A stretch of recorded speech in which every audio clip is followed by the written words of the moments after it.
ఆశ్రయమును ఇచ్చి ఆపత్కాలమున ఆదుకొన్నావు.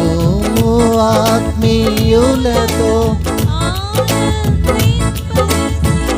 ఆనంద తైలముతో అభిషేకించావు.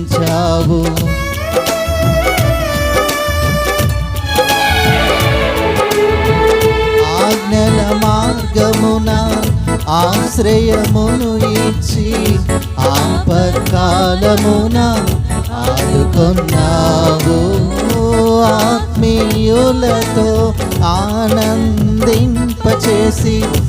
ఆనంద తైలముతో అభిషేకించావు. ఆశ తీరా ఆరాధన చేసే అదృష్టమిచ్చి